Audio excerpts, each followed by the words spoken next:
সাম্প্রতিক বছরগুলোতে ভারত এবং বাংলাদেশ ম্যাচ মানেই যেন বাড়তি উন্মাদনা। সেই উন্মাদনা ক্রিকেট ফুটবল ছাপিয়ে সবখানেই যেন ছড়িয়ে পড়েছে। ব্যতিক্রম নয় নারী সাফ চ্যাম্পিয়নশিপেও। রোববার ভারতের বিপক্ষে মাঠে নামতে যাচ্ছে বাংলাদেশ এবং সেরাটা দিয়েই কিন্তু জয় নিয়ে মাঠ ছাড়ার প্রত্যাশা বাটলার শীর্ষদের। তবে ভারত কিন্তু চাইবে, যেহেতু তারা স্বাগতিক এবং সেই সাথে পুরো পূর্ণ পয়েন্ট নিয়ে আসলে গ্রুপ চ্যাম্পিয়ন হয়ে তারা পরবর্তী স্টেপ অর্থাৎ সেমিফাইনাল কিন্তু নিশ্চিত করতে চাইবে। এবং আমরা জানি যে এরই মাঝে কিন্তু বাংলাদেশ সেমিফাইনাল নিশ্চিত করেছে, যদিও নিয়ম রক্ষার ম্যাচ। তারপর একটা ড্রাই রিহার্সাল কিন্তু বলা হচ্ছে এই ম্যাচটিকে ঘিরে, কেননা সব কিছু যদি ঠিক থাকে তাহলে এই বাংলাদেশ এবং ভারতই কিন্তু ফাইনালের মঞ্চে কিন্তু লড়বে। তো সেই জায়গা থেকে বাংলাদেশ কিন্তু অবশ্যই চাইবে যে তারা এই জয়টা ছিনিয়ে নিয়ে ড্রাই রিহার্সালে এগিয়ে থাকতে।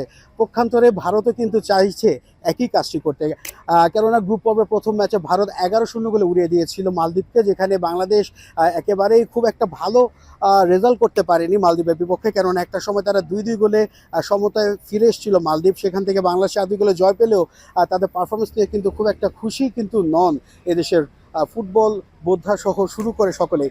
তো সেখান থেকে বাংলাদেশ চাইবে যে এই ম্যাচে ভালো কিছু একটা করার, এবং যে কথাটি বলছিলাম যে এই ম্যাচে কিন্তু আসলে বেশ কয়েকটি পরিবর্তনের সম্ভাবনা রয়েছে।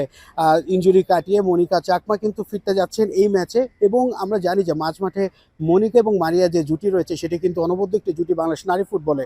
তো সেই জুটির অনবদ্য যে ফুটবল তারা প্রদর্শন করে যাচ্ছে সেটির কিন্তু ফলস্বরূপ বাংলাদেশ চাইবে যে আজকে ভালো একটি রেজাল্ট নিয়ে কিন্তু মাঠ ছাড়তে।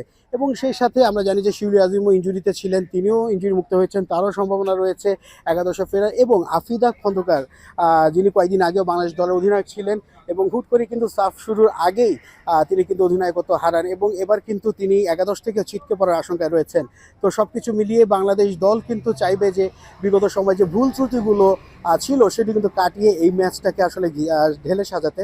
কেননা এই ম্যাচকে ঘিরে কিন্তু অনেক কিছু সমীকরণ নির্ভর করছে, অর্থাৎ বাংলাদেশ দল যদি সেমিফাইনাল এর মধ্যে নিশ্চিত করে ফেলেছে এবং সেই সাথে যদি তারা নেপালকে এড়াতে চায় সেমিফাইনালের মঞ্চে, সেখানে কিন্তু এই ম্যাচের জয় কিন্তু বাংলাদেশের জন্য একেবারে 100তে 100, অর্থাৎ জয় ছাড়া কিন্তু ভিন্ন কিছু ভাবার কোনো বিকল্প নেই। এবং সেই সাথে গোলরক্ষক মিলি আক্তারের কথা যদি আমরা বলি যে তিনি বেশ কয়েকবার পরাস্ত হয়েছেন মালদ্বীপ ম্যাচে, এবং নারী এশিয়ান কাপেও কিন্তু কিছু একটা সমস্যা হয়েছিল শেষ দিকটাতে, যদিও ডিফেন্সে অনেক কিছু ভুলের খেসারতও তাকে দিতে হয়েছিল।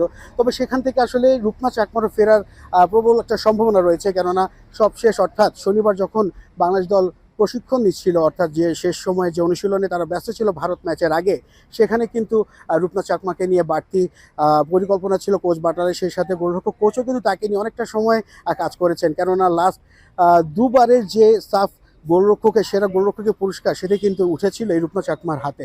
তো সব কিছু ছাপিয়ে বাংলাদেশ দল কিন্তু চাইবে ভারতের বিপক্ষে জয় নিয়ে মাঠ ছাড়তে। নাসিফ শুভ, যমুনা স্পোর্টস, ভারত।